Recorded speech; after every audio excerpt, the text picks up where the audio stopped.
Good evening and welcome to the meeting of the Whitehouse ISD Board of Trustees. I call this meeting of the Whitehouse Independent School District to order. I'd like the record show that a quorum of board members is present, that the meeting has been duly called, and that notice of the meeting has been posted in accordance with the Texas Open Meetings Act and Government Code Chapter 551. The board will now adjourn into executive session pursuant to Texas Government Code Section 551.074 through 551.084. We are adjourned.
executive session. Please join me for the Pledge of Allegiance.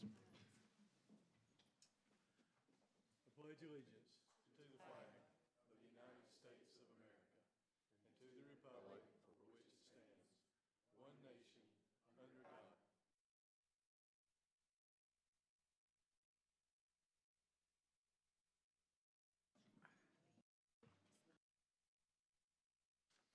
Tonight's brief introductory remarks will be given by Mr. Trimble. Yes, I'd like to say a prayer. Dearly Father, we want to thank you for this meeting today, and thank you for allowing this format for us to assemble in and conduct the business of this school district. And dearly Father, we just want to ask that you bless the decisions and actions that we make here today. We want to ask all these things in your Son's name. Amen. All right, we do not have any recognitions this evening. School hasn't started, so it's hard for us to get anybody to come. So, which takes us to open forum, and we had two people sign up for open forum this evening, and so I'll just start by reminding everybody of the rules for open forum. The first is that no one will be allowed more than 3 minutes to speak. The second is that remarks that are libelous, malicious, or slanderous toward an individual are not acceptable. And the third is that complaints naming a particular employee or student can't be voiced in open forum. So with that preface, Ms. Conway will be our timekeeper. Mr. Wallace signed up first to talk about the school chaplain program. So, yes, sir. The floor is yours. Yes, sir. Right there. Be great. Yes, sir. Yes, sir. You bet. Thank you.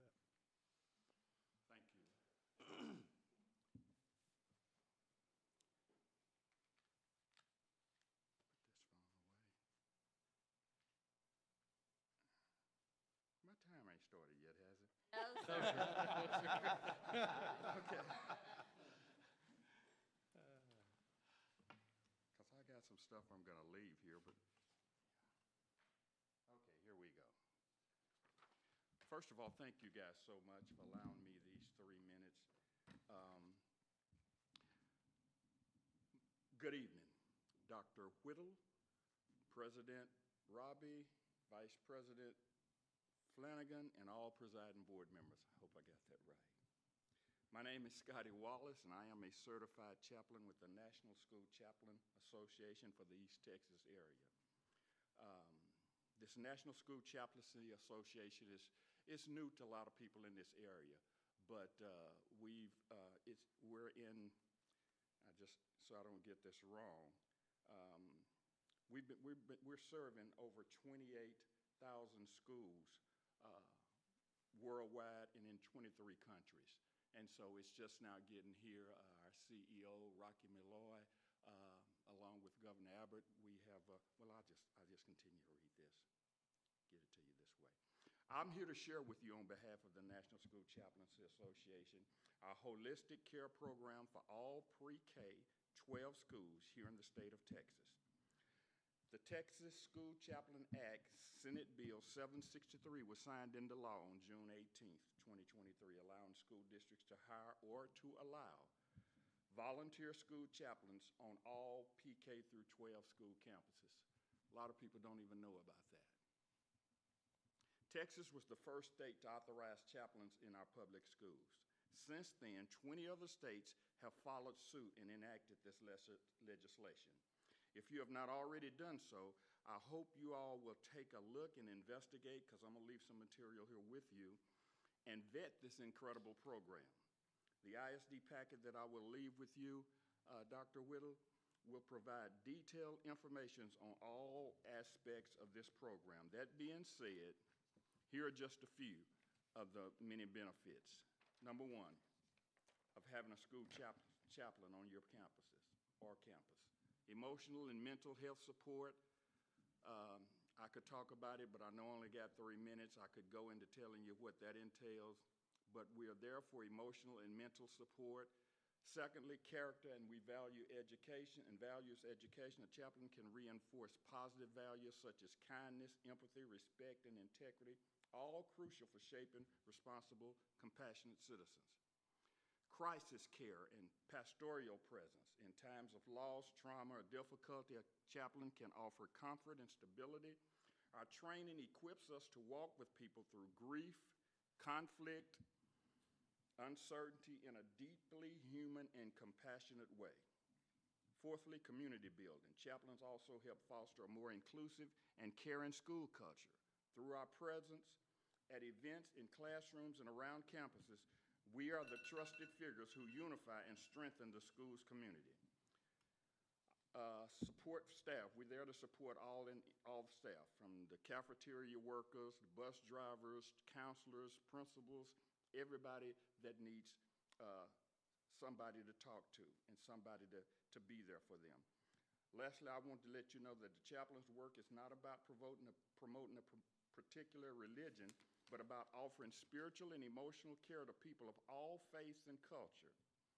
I will skip down and say this. I've learned that in my 25-year career as a public school teacher and coaching, that being present and offering simple kindness can make all the difference. Dr. Will, President Robbie, Vice President Flanagan, and board members, I'll leave you with this ISD informational package, which has all the information for you to review and consider. I thank you for considering this vital addition to your campus or campuses.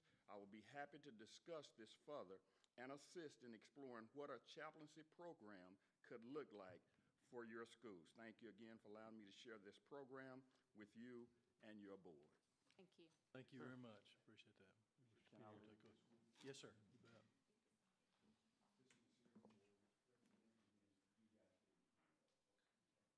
Sir. Great. Thank you for the presentation. Thank you.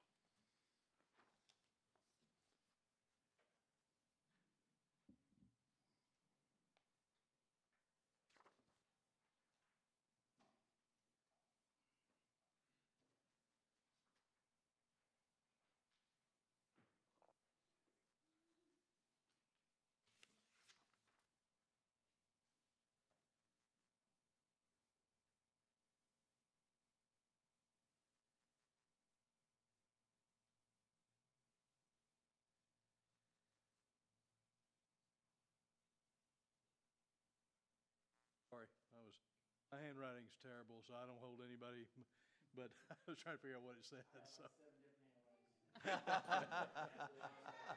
I may too, but they're all bad, so anyway, all right. Okay. Mr. Fields.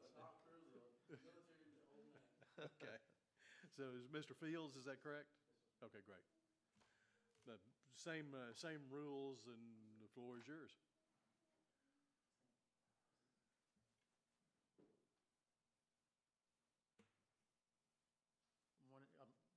Start off wrong. Good evening to everybody. Good evening. I'm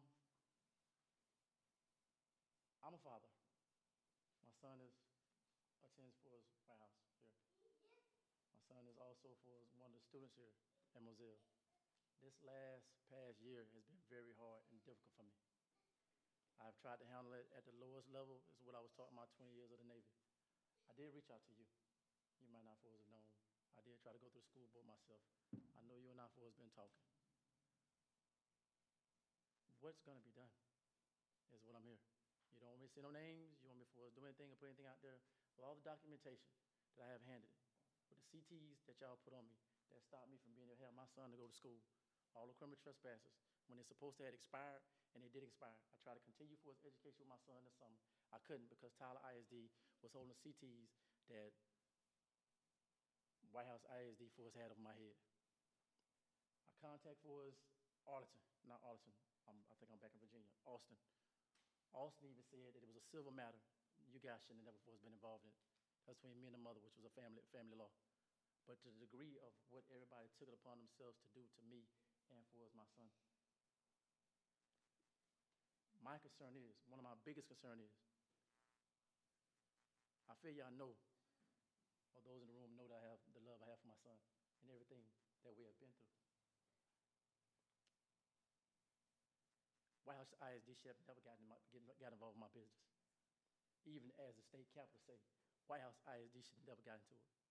Did I get criminally trespassed on my day as a custodial parent on 5/9 and got criminally trespassed all the way to June 17th. Couldn't get him for us in class.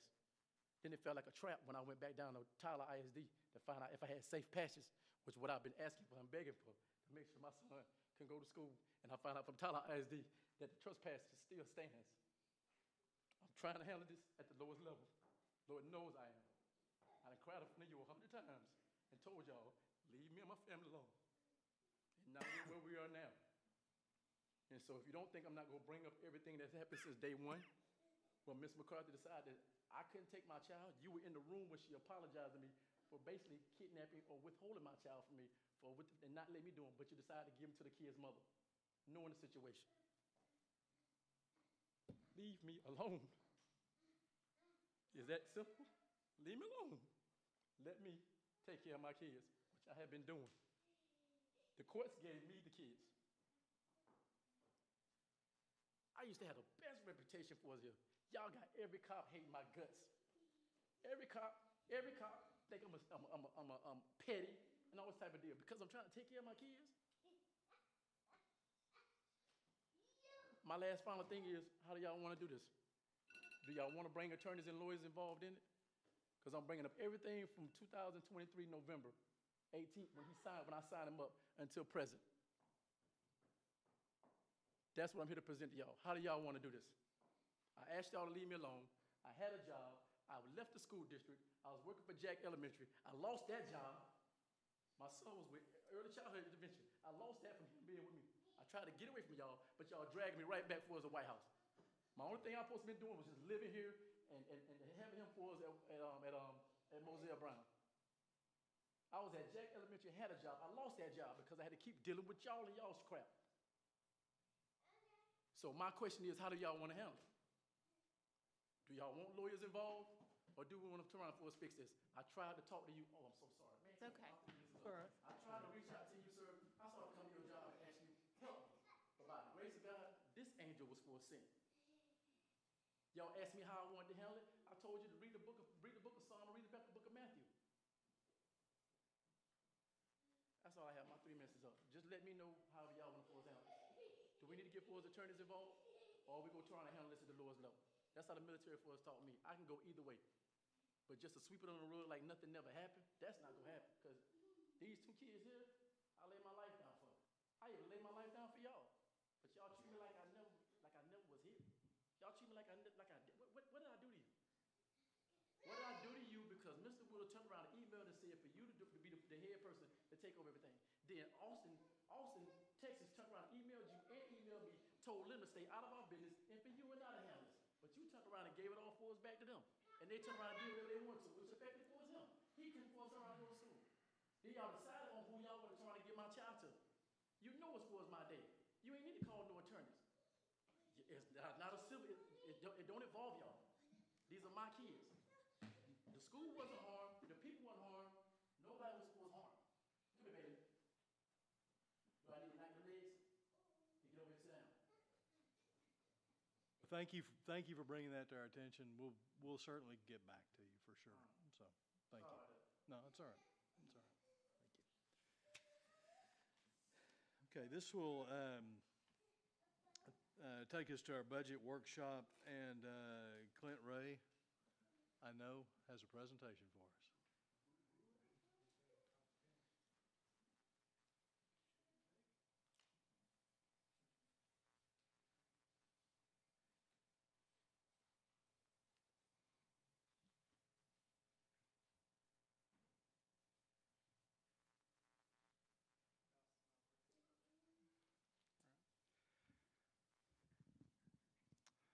Well, here we are. Good evening. This afternoon, this evening, what I really want to do is revisit some of the presentations that we've had, I believe, since April. And what you're going to hear tonight is kind of a recap of some of the things that we have talked about previously, and then the new information that has come about as of the last couple of weeks. Based on some information that we've received from the county in order to calculate budget and tax rate effectively. So the items that I hope to cover tonight, in your board packet, there's a memo that provides some budget highlights. And so we're going to, in this recap, cover a lot of that. There's some comparison reports in there with the 24-25 revised budget compared to the proposed budget for 25-26. We'll have a little bit of tax rate discussion, talk a little bit about the notice in the paper for the budget and tax rate workshop or hearing, and then talk a little bit about the certified appraisal roll, which is the information, the most recent information that we received from the county. As far as the proposed budget goes, just some assumptions that were made on that. We're using prior year ADA, and then the demographer's projections, and then the transfer estimates based on our updated transfer policy as of last fall. And then the comparison reports reflect revised budgets. So that's not we're not comparing the proposed budget to last year's originally adopted budget. It's the one as revised. And then these last couple, the proposed M&O budget is currently balanced, and I'll go a little bit deeper into that. And then the proposed debt service budget is a deficit, and I'll explain kind of how we get to that a few slides from now. So as far as the proposed budget, just a few items of note. This slide is all about revenue, and all about revenue in the general fund. The next slide is going to be about the expenditure side. What you're going to notice is that the general fund revenue increase that's projected here in this proposed budget is $6.26 million.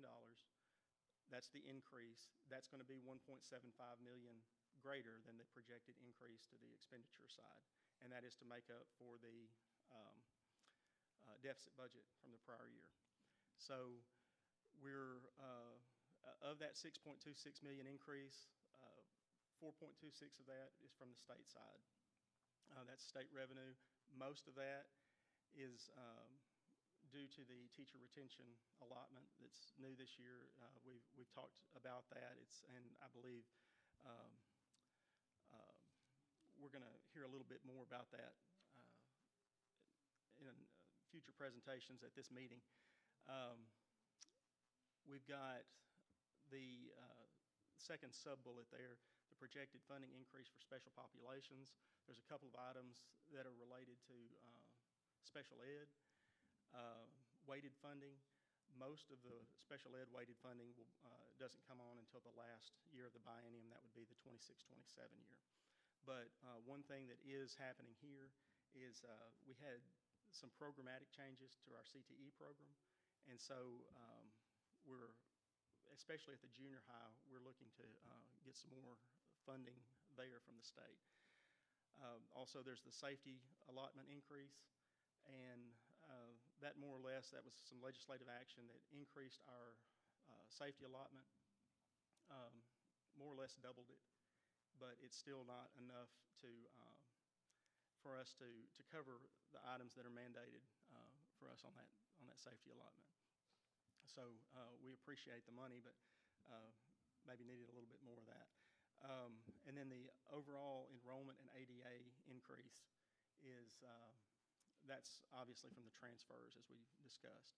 And so that's the bulk of where that $4.26 million came from. On the local revenue increase side, $2.13 million net.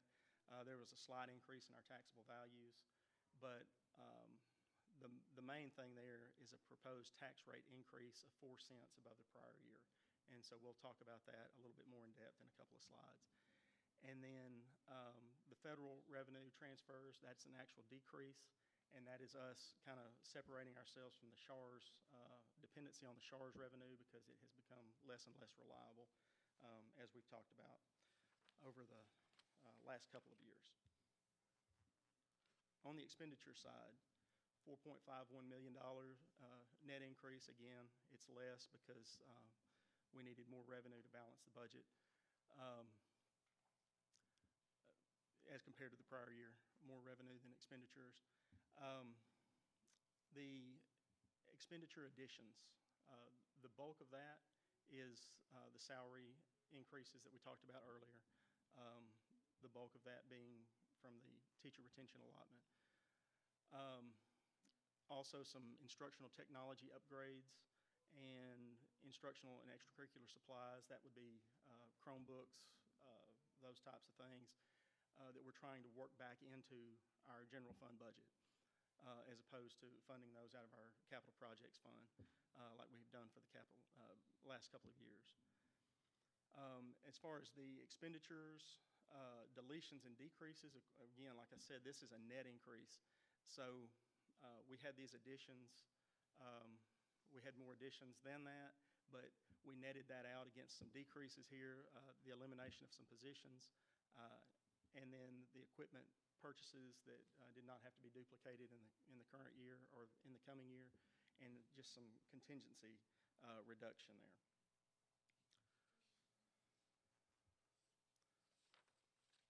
Just a couple of other items. Our capital projects fund transfers. We've done this in some years past. We haven't done it for the past couple of years. This is where we try to set aside money to serve for larger scope repairs and that type of thing that are irregular in their nature. We haven't been able to put that money aside because of the constraints that we've had, that we've discussed, the budgetary constraints.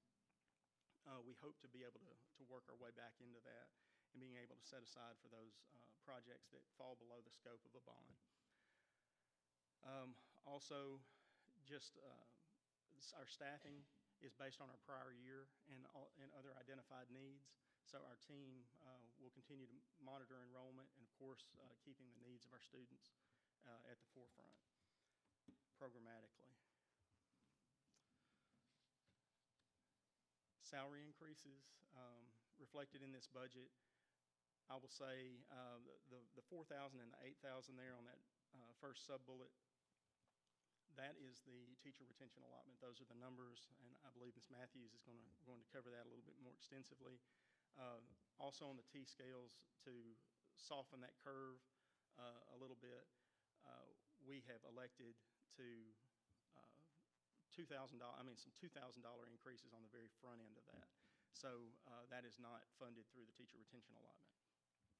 The manual trades, clerical paraprofessional, and administrative professional scales, this budget proposes a 3% minimum 3% raise based on the midpoint of the compensation plans. And then there is on some of the scales, we're proposing up to 5%.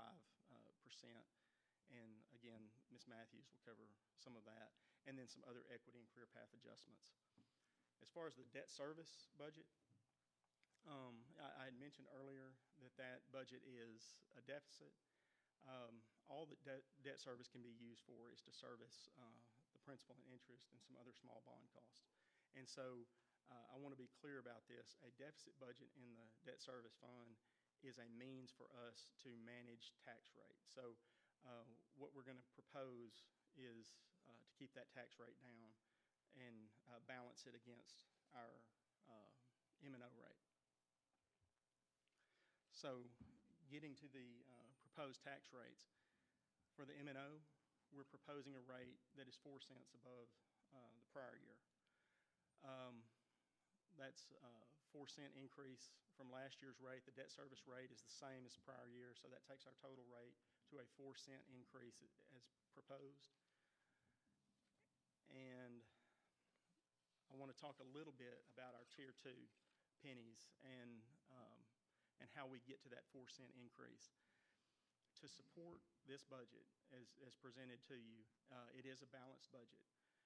But for it to be balanced, we would need the 9 additional pennies that are available to us through a voter approval tax rate election. Now, I've talked about a 4 cent increase, and I want to be clear about why we're talking about a 9 cent election and a 4 cent increase. You'll recall that last year we had the disaster relief pennies, and we had 5 of those. And so what we're asking with a 9 cent, what we're asking the board to consider is a call for a 9 cent voter approval tax rate election for us to maintain the 5 pennies that we've been taxing in the prior year, and then add 4 more pennies to that. And that would get us to a balanced budget. The VATRE, if it is not called or it is not passed, The difference in our general fund revenue would be between 2.5 and $2.6 million. So you could say we would have that deficit, and then we would need to work on whether we want to whittle that down further, or whether we want to continue to support some of those programs at that same level and absorb that deficit. This is just and these are last year numbers. Everyone's going through this same process as we are right now. These are the 10 school districts that have taxing authority in Smith County. You can see us there in the maroon. Understand that with the homestead exemption and the way compression is calculated, we're not planning on having, we do not have M&O, maintenance and operations compression this year. All of the other districts that I've talked to are not coming out to compression either. And so pretty much districts are holding steady that I have talked to. It's my understanding that they're going to hold steady at the M&O rate from the prior year. Also the same with the INS of the ones that I've talked to.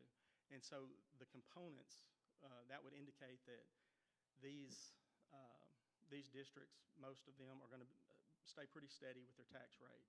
We are currently the third lowest tax rate in Smith County. And if we went for a tax ratification election, and if it passed, that would move us up from this rate to the 96.49. It would move us up one spot above Lindale. But we would still have the fourth lowest. And so what you can see is there's other districts out there, and many of our peers, many of our neighbors have already availed themselves of these pennies, some of these pennies at least, in the past, in previous years.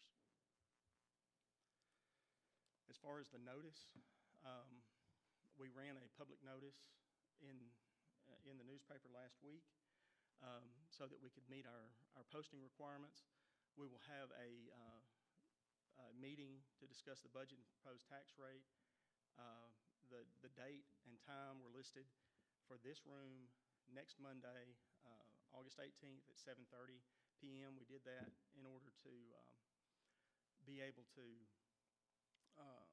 accommodate the Meet the Cats, and so that all of you could attend that and then and still make this, and the community also, because we want that involvement.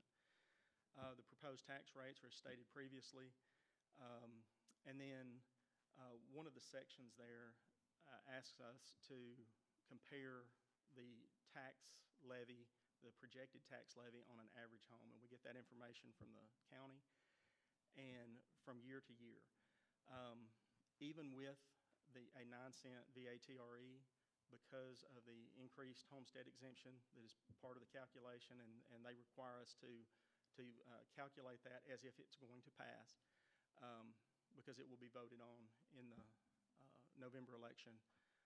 Even with a 9-cent VATRE, the tax on the average home would decrease by $246.81. So, and then of course the over 65 frozen levies would not be impacted unless the calculation was in favor of the taxpayer. So it would be at the same level or lower. These are the certified appraisal values. I've put them in here. There's two sets. It's the same information presented two different ways. At the bottom, what you have is an apples-to-apples comparison of last year and this year. Without the passing of a increased homestead exemption, the top section is the way we have to calculate that and present it for these purposes. But I wanted to give you this apples-to-apples comparison down here. $375 million increase, that's an 11% increase if we were comparing the same homestead exemption. But with the effects of an increased homestead exemption, and it's sizable, $40,000 on all homes, and then an additional increase of another $50,000 to the $10,000 over 65 homestead exemption. So $100,000 turns into $140,000 and $200,000 exemptions with the passing of that proposal. With that said, I know that's a lot of information, but I will sum it up by saying what we're proposing is to you for your consideration is a balanced budget with a 9-cent voter approval tax rate election to be considered at next week's meeting. And at next week's meeting, we will ask you to adopt a budget tax rate and then, if necessary, call that voter approval tax rate election. So at this time, if there's any questions or comments or clarification needed, we'd be happy to entertain that.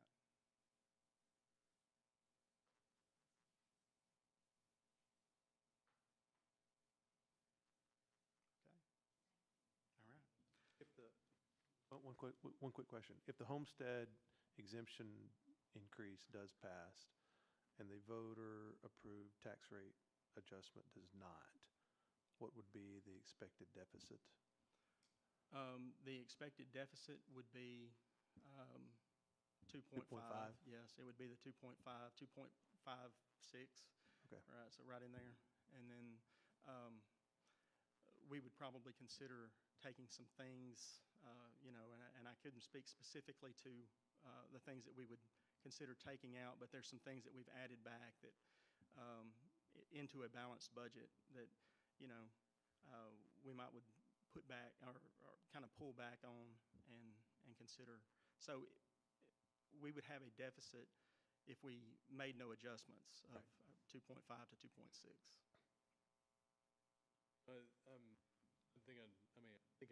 I certainly have an opinion about it. I'd like to hear you articulate it too. Why is it that over the past couple of years we have a rough time getting to a balanced budget, as opposed to, say, 5 years ago we could balance it and had some to put in capital projects? Well, we've had just about every way you could consider losing revenue. It's happened. And then on the other side, we have inflationary pressure, on our just our day-to-day operations. I've presented to you in the past our property casualty insurance premiums, for example, not addressed in any of what the legislature did. I mean, they did. They gave us what they called a basic increase, a basic cost increase. But it, I think, by my calculations, comes out to about $500,000, and that would be ongoing, and that's one time. But over a 5-year span, our property insurance rates increased 175%, right, from $400,000 to $1.1 million. Well, so that's a $700,000 shot over a span of 5 years for insurance. That really, the safety of it benefits us, but where is the benefit? It's not a visible benefit, and we feel like there's some inflationary pressures on those types of expenditures. The cost of a bus went from the mid-90s during that same time frame, $90,000, mid-90s, $95,000, $98, up to $150+ thousand for to buy a school bus.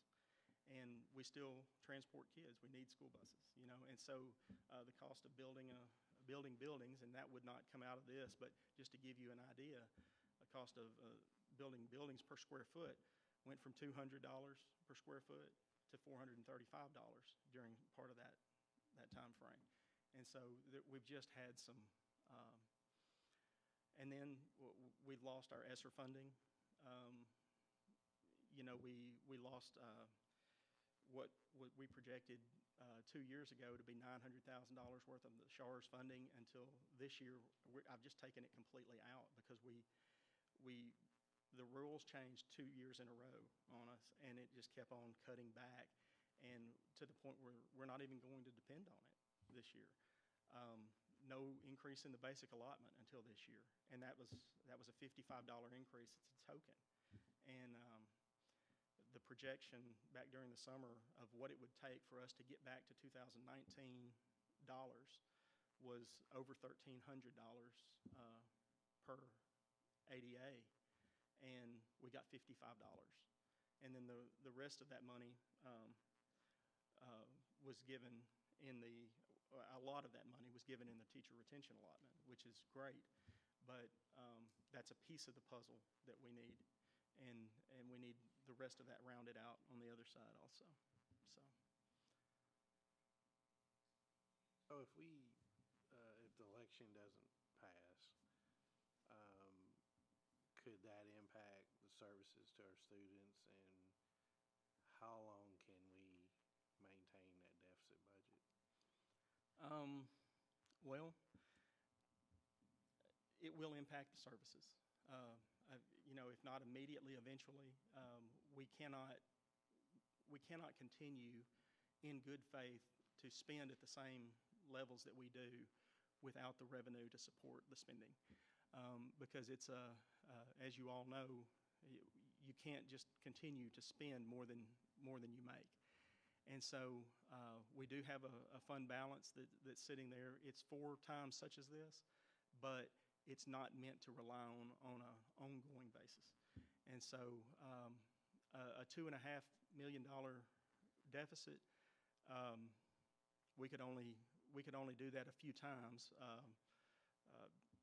this year and maybe 3 more times, but that would take us down to a dangerously low level of fund balance, because what is recommended as far as holding in fund balance is 3 months of our operating, and that is until this year, with this year's deficit, the 24-25 deficit, that is what we had, is 3 months operating.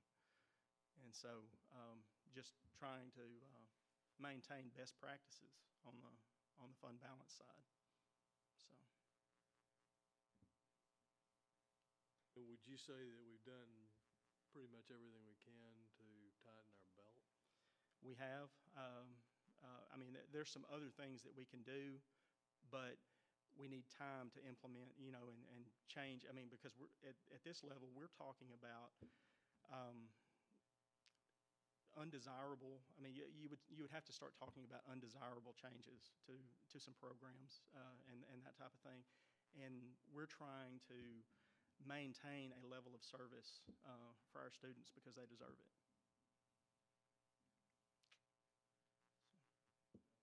All right. Yeah. Appreciate it. Thank you.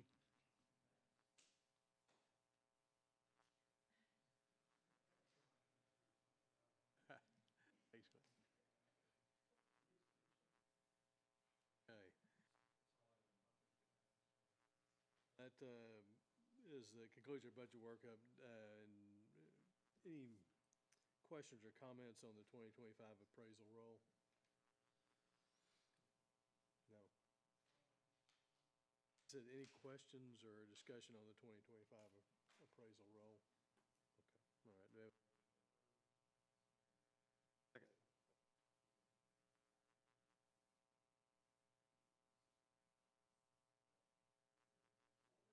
Motion made by Mr. Moss, second by Mr. Trimble, to approve the 2025 appraisal roll. Any other questions or comments? None? All in favor? Motion carries. All right, that takes us to our information items. And the first is the first reading for Update 125 affecting local policies, and Dr. Taylor's going to fill us in on that. Thank you. All right, good evening, trustees. This is simply a first reading of policy updates that impact board organization. This is not a part of the larger policy updates that we'll see coming later this year as a result of the most recent legislative session. However, these policies are mainly surrounding board organization of committees, which is not something that we typically engage with in our district. However, if we needed to do that in the future, these policies would govern those actions. Okay. Questions? All right, thank you. That takes us to our state compensatory program evaluation. The final submission for the 2023-2024 school year. Dr. Jennings is with us. I don't think I can beat her time. That's going to be hard. Yeah. So this is actually the program evaluation for the final submission for the 23-24 report. So Some of the data is going to look a little old and like, why are we presenting that now? But this is when it's submitted to the state, so that's what the submission is. We're looking in the future to maybe move this presentation up a little bit so that it is more relevant. So this goes with Board Goal to provide relevant learning experiences to ensure our students will be college and career ready. So state compensatory education is defined in law as programs or services designed to supplement our regular education programs, and therefore our students that are at risk of dropping out of school. It's to increase their academic achievement and, again, reduce the dropout. So what's required in our state compensatory education program is to first identify students that are at risk. There's several indicators for those students that range anywhere from they've been retained, they don't perform well on a state assessment such as STAR, or early reading indicators, different things like that, or it could be pregnancy, homelessness, Department of Family and Protective Services, or emergent bilingual students. So a number of things that could identify students. The district and campus have to do improvement plans to show the coordination of services across the district. A portion of the funds are required to be used for EOC remediation as that's a requirement of graduation. And then we have an annual programs evaluation, which is what we're doing now, and a public hearing. Any questions about any of that? Okay. All right, so how did we allocate the funds? So in the 23-24 school year, we used the funds for our extended year programs, that's our summer school programs, high school and junior high, for our dropout recovery program, which is REACH. We also use that for DAEP because students that have been placed in an AEP setting in the prior year are considered to be at risk of dropping out as well. We use it for instructional interventions such as tutorials or using intervention materials for our students. And in that year, was the first time that I believe that we actually used some of the funds to help some of our at-risk students to enroll in dual credit classes at TJC. So this data is a little incomplete, but moving forward, we should be able to have access to more of this data. Again, it comes from the TAPER report, the 23-24 TAPER report, and also from the accountability tables. They've redone the way some of accountability works in some of the reports, and then also there was a lot of, some of the data was not released on the TAPER because of the lawsuits related to STAR and all those different types of things too. So what we have is in 21-22, again, remember the data is behind due to the nature of this report and the nature of the way TAPER reports. The graduation rate went in 21-22 at 91.2% to in the 22-23 year to 96.2%. So we did increase our graduation rate. The dropout rate went down, so that's good. Our 4-year dropout rate also decreased.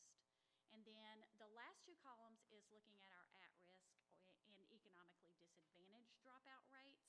And so you can see that, again, our non-at-risk dropout rate was 0.4, and our at-risk was 3. The nature of what the program is designed for, which is to help those students that are at risk of dropping out. This is the 23-24 data that we collected from the campuses. The number of students that were enrolled in credit recovery was 163. Through REACH, that was 48, and the overlap were 18 students. And then in summer school, we had 33 students that were enrolled in credit recovery programs. The number of credits that were recovered were 159. Then initial credits, so this could be students that maybe had previously dropped out or for some unforeseen circumstances didn't start in a course, but they needed to get that credit. 260 credits for 419 credits earned, and then during summer school, 70 credits were earned. We gathered all of that either from PEIMS or from campus reports. The impact that this has on our students is that students are provided opportunities to regain credits or to accelerate their learning through the tutorial programs. which again leads to them being able to graduate. And then the students are provided the opportunity to learn in smaller settings, therefore being more successful. Our REACH program is a much smaller setting, and so those students can learn at their own rate. Our future focus will be to continue the credit recovery. Also looking at our iReady implementation, the toolbox in iReady that we use in our K through 8 is an intervention program designed that way, so that program can be used. We'll continue with our EOC remediation, and we would like to continue using our funds for dual credit support. And that's all. Any questions?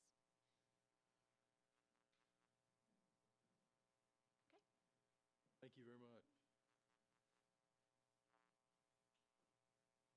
Takes us to our safety and security update, and all right.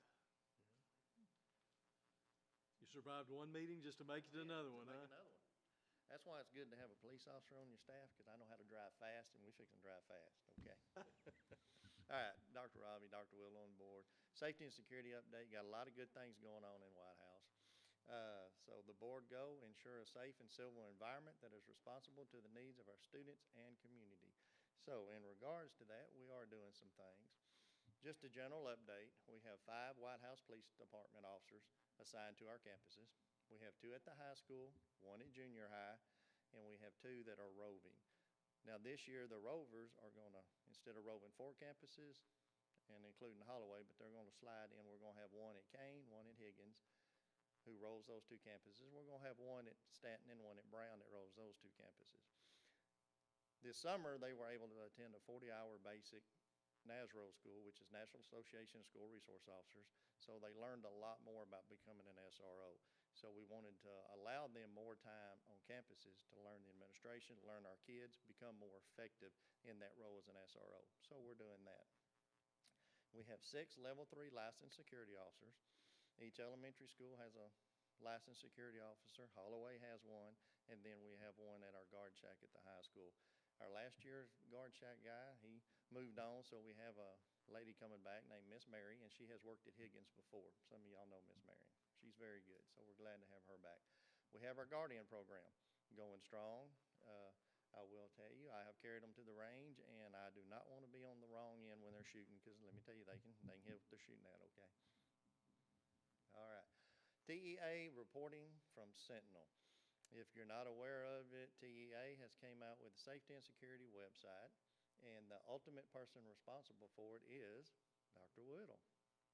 So it's our job to help him out so that he succeeds, okay? So we want to do that. This is the front page. This is the dashboard of it.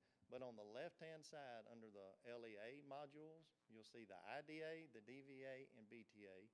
And I never thought I'd see more acronyms from law enforcement, except I did when I got in school business 28 years ago. So anyway, those 3 modules, we'll talk about them just a little bit, okay? The district vulnerability assessment, we will not have that until the 26-27 school year. That is where the TEA security guys come and do a thorough security investigation. This is the document repository. There's 48 things on there, of which is a grading rubric that they're going to look for. Everything in green is done. So you see there are some in black that's left. Upper left-hand corner, that's the emergency operations plan, which right now we actually have it fitted into a 3-inch binder. So we're doing pretty good. Only 3 inches. You can see the other stuff we're working on. So that's the district vulnerability assessment. And if there's any findings, we'll find that out afterwards, but we don't plan to have any by that time. Okay. Behavioral threat assessment. This is one of the modules, and this is where we reach out and try to locate students who may be in crisis. Okay. They're required by the state. Investigate, review, and make recommendations for all threats. Every threat that's being made or is known gets a behavioral threat assessment, or at least looked at. And that's by state. It's designed to be intervention. It's not punishment. We're here to intervene. Since it is designed for intervention, the parent or guardian is immediately involved into the BTA process. Give you an idea, staff training, we have 61 trained staff in the district, and they just don't get online and take an easy course. They spend 7 hours on an online course to get certified to be on the BTA team. Each campus has a team headed by a team lead, and we have 10 members here at the ESC that can coordinate and help back up. I'm usually on each BTA meeting that we have. So, the IDA, the Intruder Detection Audit. If you're familiar with Uvalde, you remember that the shooter in Uvalde got in through an unlocked door that should have been locked. So what happens here, Region 7, which is another bunch you'll hear about here in a minute over in Kilgore, they come over and they'll visit each campus, totally unannounced. They'll call me when they show up, but I don't call the principals. We need to know the truth. So 2 years in a row that I know of, we have 100% success rate that they have not found a single door unlocked or propped open at any of our campuses. No findings, no corrective actions. A lot of stuff go into play with that, but for the most part, we don't prop doors open and we keep them locked, which means we're in our secure as we're supposed to be at all times. All right, let me go back. Safety and security audit, mentioned Region 7. Well, Region 7, we contract with Region 7 to do a safety and security audit. Now, this is different than the district vulnerability audit. This is safety and this is security.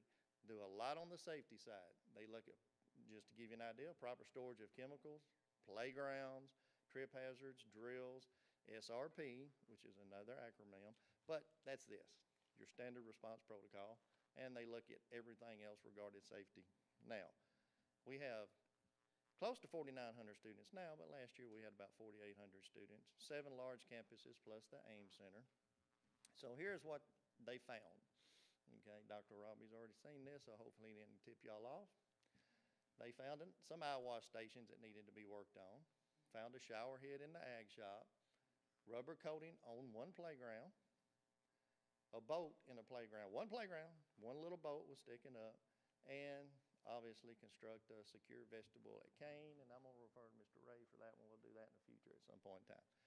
Okay, they're not, and we know the design of Kane, so we know what they're talking about.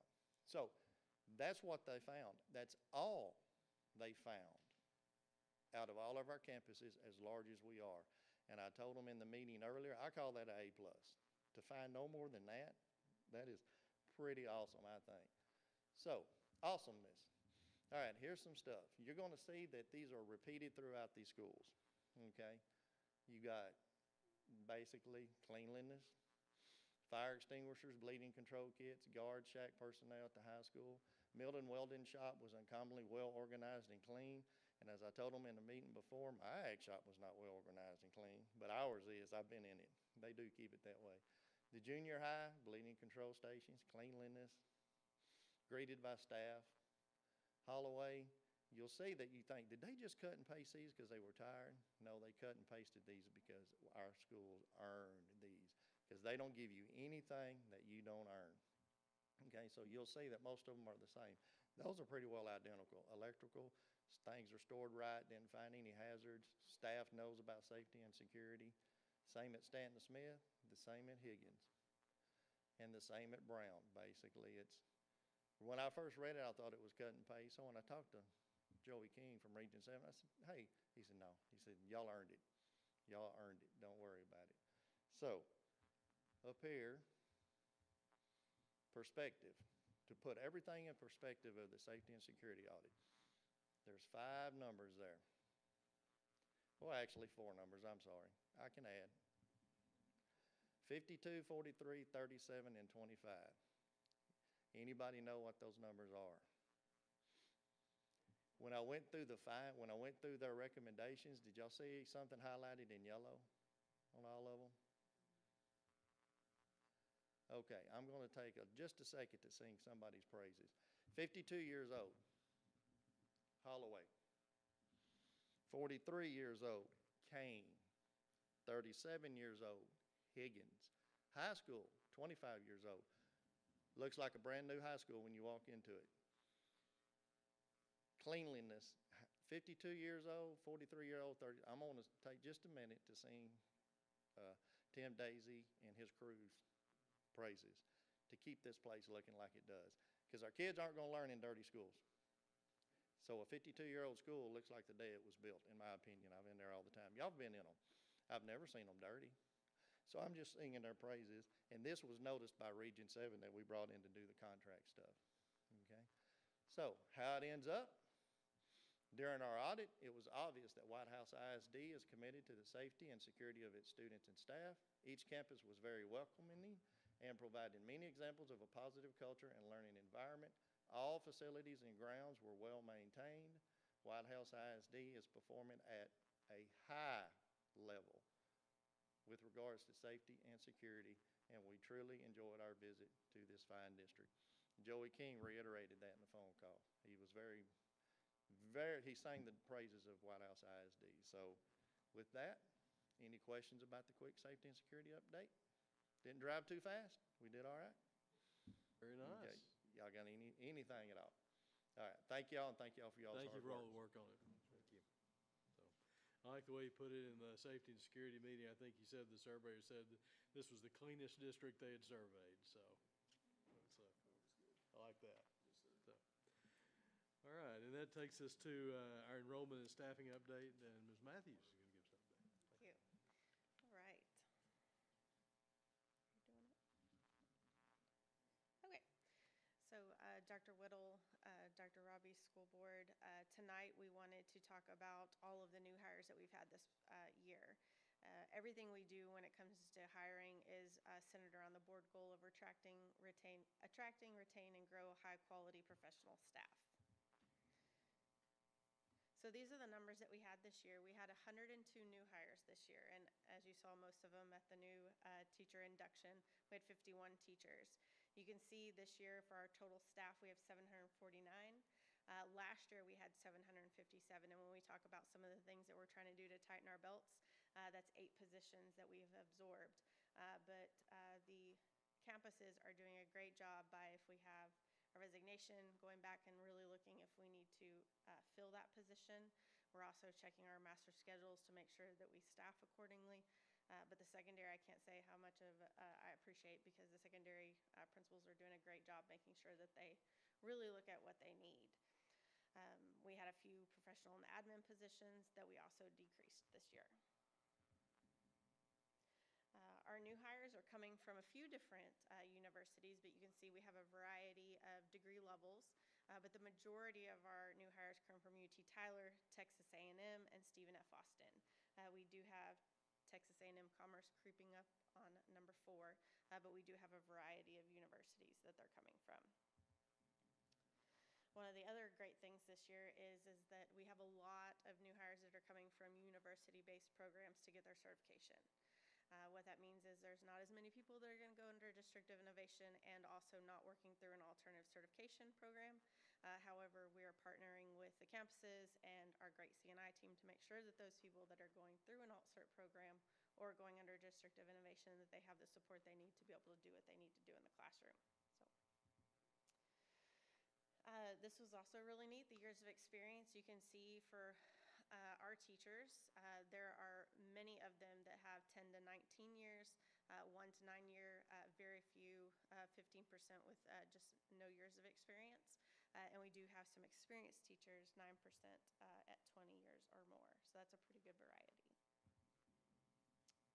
Our retention rates, the lowest one we have is 89% for our teachers. However, the state average is around 86.5, so we're doing a really great job of keeping our staff when they do come here. So everything else is above 90%. And one of the really cool things is we had 13 new hires that are Whitehouse graduates this year, making our total come up to 74%. That's about 9% of our staff is from Whitehouse ISD. So I thought that was pretty cool. So, any questions, comments? Yep. Okay. Thank you very much. Yep. That takes us to our action items, and the first is the consent agenda. Any questions or comments about that? You already have it. Okay. A motion to accept the financial reports and approve the remaining consent items.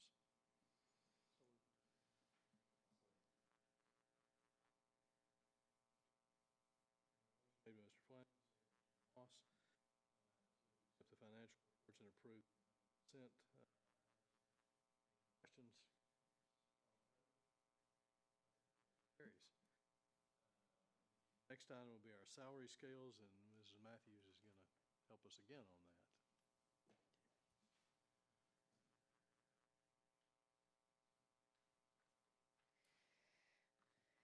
Do you have the salary scale?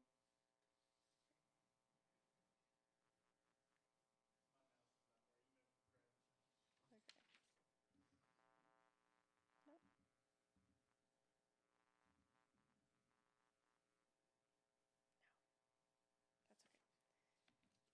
Okay. Can't find it. That's okay. We'll just do without it. Okay. So tonight we want to present the salary scales that we're asking to be approved. We have our teacher and media technology specialist pay scale that the majority of them are coming from House Bill 2 that are requiring, like Clint Ray said, regarding the $4,000 for teachers and MTSs with years of experience 3 through 4. And then we have teachers and media technology specialists, 5 or more, getting $8,000. So that's what our scale includes.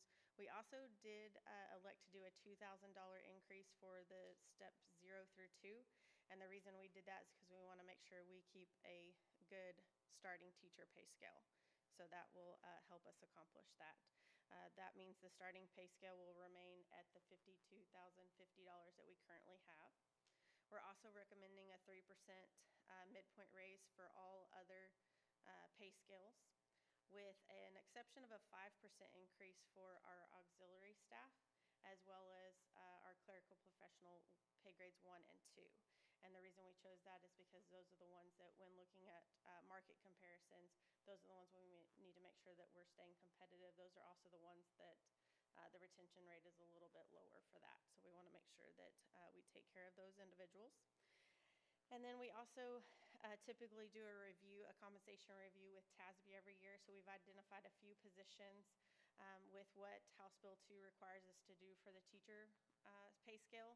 Some of those other positions for people that have gotten out of the classroom that are required to have SBEC certificates, we've kind of looked at those to make sure that there's not a huge compression issue with some of those. So we've identified a few of those to maybe get some additional funding. So that's what we're asking for you to approve tonight.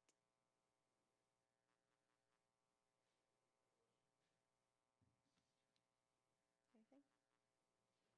Okay. We have a motion to approve the teacher and media technology specialist salary scales and the general increase for the remaining salary scales.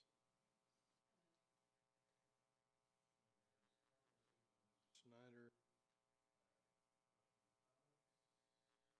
Favor? Carries.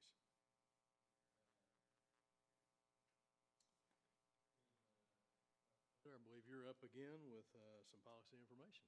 Yes. Good evening again. All right. Well, as you all are aware, it was a busy legislative session this past session. And so these few updates that we're going to talk about tonight, these are just the first of others to come. But these are 3 actions that require your action and approval before the start of school this year. And so that's what we're going to take a look at tonight and ask you to take action on. The first is SB 401, participation in UIL athletics by homeschoolers. This is actually not something different than our current practice. Our recommendation is that we're asking for you to approve for Whitehouse ISD to opt out of having homeschooled students to participate in UIL and activities. This actually aligns with our current practice that we have in the district, and so it's really not a change for us, but we do have 2 local policies that would be updated as a result of that. Any questions on this particular action item? Just out of curiosity, why are some schools locally choosing to allow this? Mm-hmm. And what are the predominant reasons that the athletic departments of the schools are saying, no, we'd rather not have it? Yeah, I think each school has to look at their own individual circumstances of participation in their district. For us in Whitehouse, we do have a transfer policy that allows other students also to come into our schools now, and so There is the opportunity for students who want to be part of our different programs to go through that transfer process to become members of the White House team. Other questions? All right, the second is SB 13.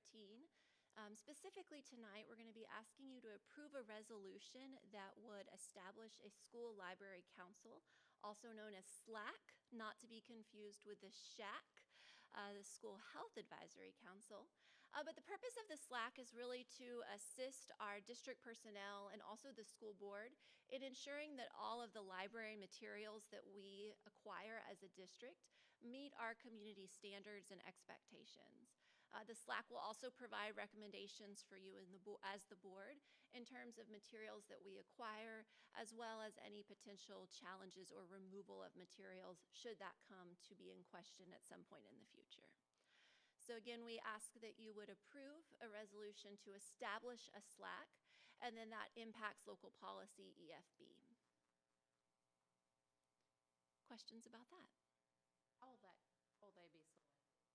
So the policy actually prescribes certain types of individuals that need to make up that committee. So you've not been provided with a list of those specific members at this point.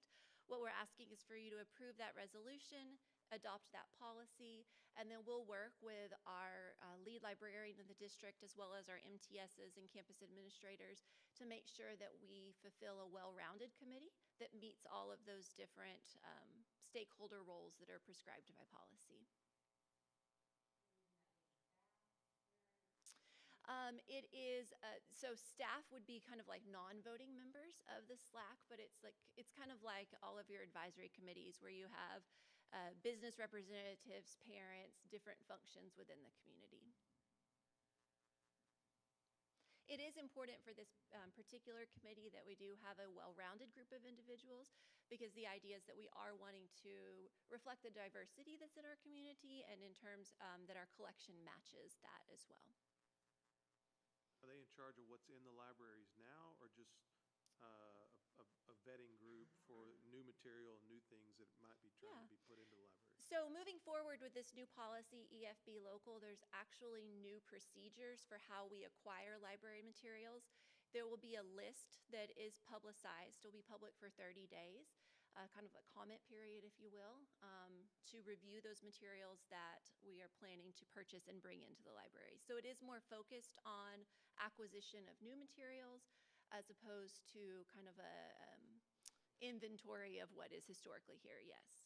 Unless there was a book challenged, right? Absolutely. And then this policy would enact the steps that we would take through the SLAC support, which is why there's a benefit for us having that SLAC, as they help to guide both the district and the trustees through that process to make sure that we're making balanced decisions. Other questions on that? All right, just one more. All right, House Bill 1481. You might have heard a lot about this in the media. This is one area where Whitehouse is certainly ahead of the game. We're not asking you to actually change anything, but we are asking you to adopt a new policy, FNCE local, which matches what our Student Code of Conduct already says, which is that we do not allow cell phones during the instructional day. There is one change to our Student Code of Conduct. We will no longer be charging students a fee to have their cell phones returned to them. But there are some disciplinary consequences and things of that nature for students who do violate this procedure. So moving forward, the expectation, much like it's been in the prior years, is that students are allowed to have their cell phones on campus during the school day, but they are to be off and stored in their backpacks until the last bell rings at the end of the day. Same goes for other technology communication devices. So earbuds, smartwatches, all of those things are encompassed in this usage policy. Questions about that? All right, well, those are the 3 items that we'll talk about tonight. There'll be a lot more for us to take a look at over the next several months. All right, thank you. Each of these requires a separate motion. So the first one would be UL eligibility requirements and eligibility regarding non-enrolled students. Do we have a motion to approve opting out of SB 401, students participate? So moved. Again, seconded by. All in favor? All right. Okay, motion carries. Second is a motion to approve the resolution establishing a local school library advisory council. Okay, motion made by Mr. Moss, seconded by Mrs. Schneider. Questions, comments? All in favor? Motion carries. I believe it's unanimous. I bet it is. And then the next motion related to that is instructional resources, library materials, which is local policies. We have motion to approve the revision to EFB local as presented. Again, second by Mr. Moss. Questions, comments, all in favor? Motion carries. Okay. And then the last one is a motion to approve revision to the local policy regarding student conduct, personal communication devices, electronic devices as per presented. Mrs. Conway and seconded by Mr. Moss. All right. Any questions? Can't say anything. Okay. 100%. Okay. Any questions? Comments? All in favor? Okay, motion carries. But you did vote for it. I did vote for it. Yeah, I couldn't abstain. You had a choice. Okay. All right, Mr. Ray, you are on again for audit services. You bet. Thank you. I promise this one will be short. We're simply recommending that the board approve for us to renew our engagement with Squires and Company, our current auditor. They've done a good job for us in the past, and that agreement has run its course, and we're just asking for another year extension on that. So. Questions?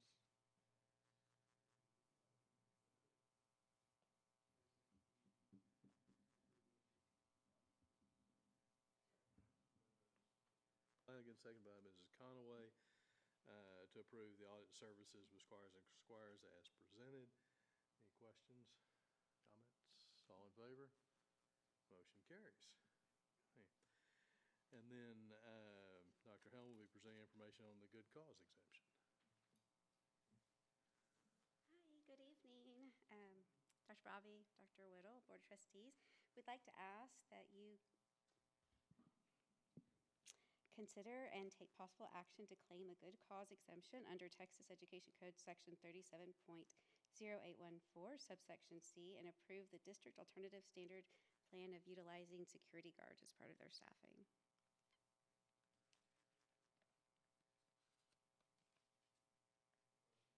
About that?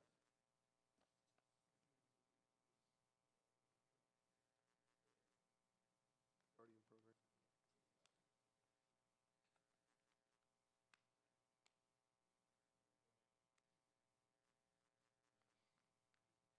Do we have a motion to approve the claim for good cause exemption under Texas Education Code 37.0814 and approve the standard plan?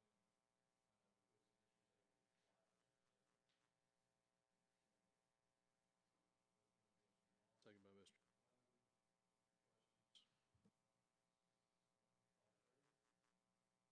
Carries. Then we'll move to action on our closed session. And the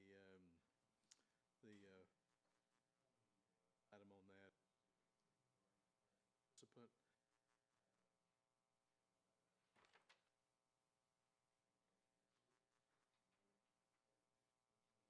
Second by Mr. Participant. Carries.